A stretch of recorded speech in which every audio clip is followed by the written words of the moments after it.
जय श्रीराम मित्रांनो, मी गजानन इंगमिरे आपल्या सर्वांचं या युट्यूब चॅनलमध्ये सहर्ष स्वागत आहे। आजच्या ह्या व्हिडिओमध्ये मी आपल्याला एलसीडी घ्यायची आहे का?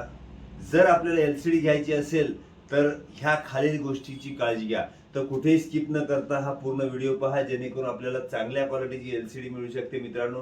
तर आताच जर चॅनलवर नवीन असाल तर चॅनल सबस्क्राईब करा मित्रांनो। तर सर्वप्रथम आपण एलसीडीची स्क्रीन बद्दल माहिती घेऊया की आपल्याला कोणत्या स्क्रीनची एलसीडी घ्यायची आहे, कोणत्या स्क्रीनची एलसीडी घेतल्यानंतर आपल्याला जास्त दिवस टिकेल आणि आपल्याला वॉरंटी पिरियडमध्ये चांगल्या पद्धतीची सर्व्हिस मिळेल। तर मित्रांनो, सर्वप्रथम आपण या एलसीडीचे पॅनल बद्दल माहिती घेऊया। आता या पॅनलमध्ये काय असतं, पॅनलमध्ये आपल्या जुन्या काळामध्ये आपण ज्या टीव्हीचा पिक्चर ट्यूब असतो, तर एक प्रकारचं ह्या पिक्चर ट्यूबचंच काम हे पॅनल करतं। तर या पॅनलमध्ये 3 प्रकार असतात मित्रांनो। एक असतं आपलं आयपीएस टेक्नॉलॉजी, दुसरी असते व्हीए टेक्नॉलॉजी आणि तिसरी असते ओएलईडी टेक्नॉलॉजी। आता याच्यामध्ये तिघाहीमध्ये फरक काय असतो? तर याच्यामध्ये जसं आयपीएस टेक्नॉलॉजी असते, जर आपल्या घरामध्ये ब्राईटनेस, उजेड किंवा खूप उजाला जास्त असला किंवा ज्याच्यामध्ये खूप जास्त ब्राईटनेस असेल किंवा आपल्या घरात प्रकाश जर जास्त येत असेल, तर आपल्याला आयपीएस टेक्नॉलॉजीची स्क्रीन वापरावी लागेल।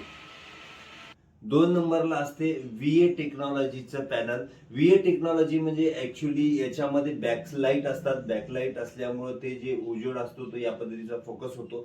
तर याच्यामध्ये व्हीए मध्ये आपल्याला घरात अंधार किंवा सिनेमा हॉल सारखा जर अंधार होत असेल किंवा आपली पॅक रूम असेल, तर हा पॅनल म्हणजे व्हीए पॅनल तुम्ही कामी आणू शकता। तर तिसरी टेक्नॉलॉजी जी आहे ती OLED technology, omitting light emitting diode. ही टेक्नॉलॉजी म्हणजे याच्यामध्ये जसं एक एक्झाम्पल पाहिलं तर हे आपण ब्लॅक दिसत आहे, याच्यामध्ये ॲक्युरेट ब्लॅक दिसतो। म्हणजे याच्यामध्ये बॅकलाईट जो असतो तो याच्यात बॅकलाईट नसताना कलर कॉम्बिनेशन जास्त होतात।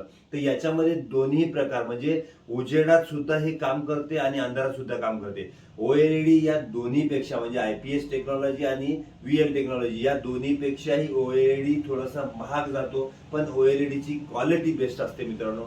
तर आपल्याला या तिन्हीमधून तुम्ही कुठलंही घेताना आपल्या बजेटचा विचार करून तुम्ही हा टीव्ही परचेस करू शकता मित्रांनो।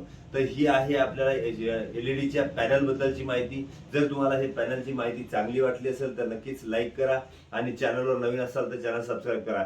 आणि ज्यांना एलईडी टीव्ही घ्यायची आहे तर त्यांना हा व्हिडिओ शेअर करा मित्रांनो। जर व्हिडिओ चांगला वाटला असेल तर नक्कीच लाईक करा आणि चॅनलला सबस्क्राईब करा। धन्यवाद मित्रांनो।